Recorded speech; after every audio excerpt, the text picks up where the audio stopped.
Okay, so we discussed slope and we looked for slope when given 2 points from the last activity. So now we're going to talk about identifying the slope in an equation. Identifying the slope given an equation. I just want to check that before I go to intercept. Identifying the slope. If I say 3y equals to 5x plus 4. Yeah, what's our slope? Remember, your slope is the coefficient of x. You understand?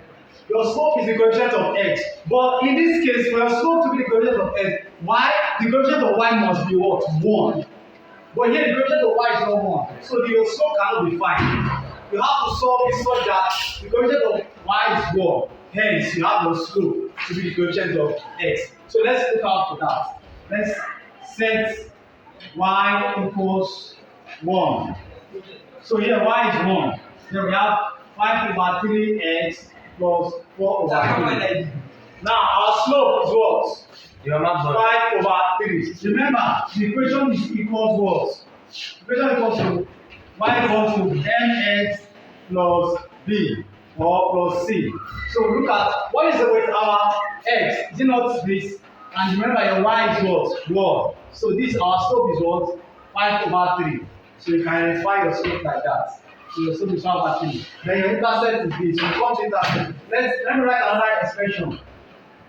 2x minus 6y equals to, let me say, 7. Let's look for our slope. Remember, we set the expression equal to y. So we start. So negative 6, we are going to take this positive 2 over to this side. Equals negative 2x. Positive 2x becomes what? Negative 2x plus 7. 7 is cubed by this side. It didn't switch position. So it still stays positive. Then we divide through by what? Negative 6. We divide through by negative 6. We are going to have y equals what? Negative cancel negative. 2 here 1. 2 here what? 3. 1 over 3x. Negative divide. Positive by negative is what? Negative. 7 over 6. So our slope is what? Our slope is what? 1 over 3. So this is how we identify slope. Okay. Yes, from what we explained earlier, once we get our slope, the constant becomes our y-intercept. This other number by the other side becomes our y-intercept. And you can see our y-intercept is negative 7 over 6. Here our y-intercept is what? Positive 4 over 3. So we're directly going to go into y-intercept. And I'm going to explain what y-intercept is. Y-intercept.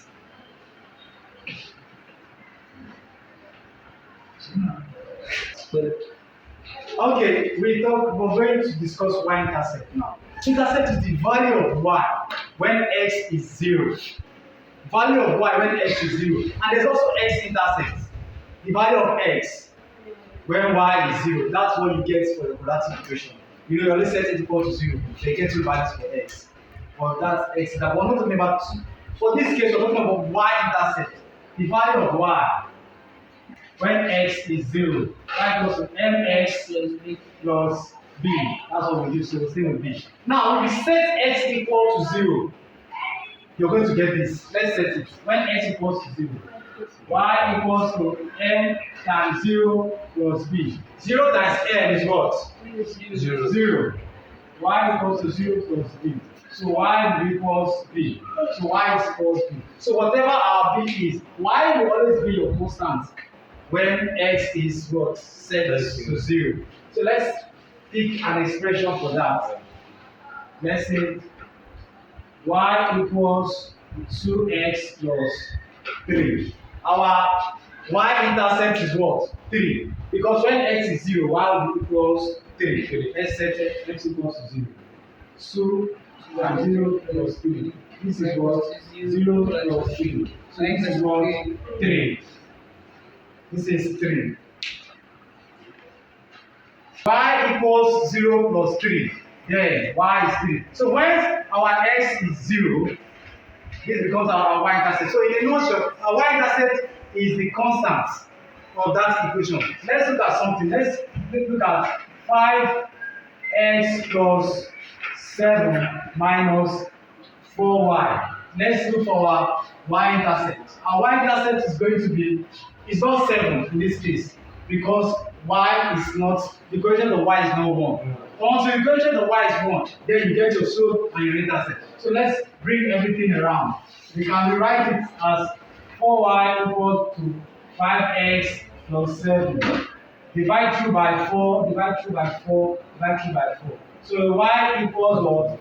5 over 4x plus 7 over 4. So our slope is what? 5 over 4. Our intercept is what? 7 over 4. So if you set x equals 0, you're going to get y to what? 7 over 4. In most cases, that could be your first point.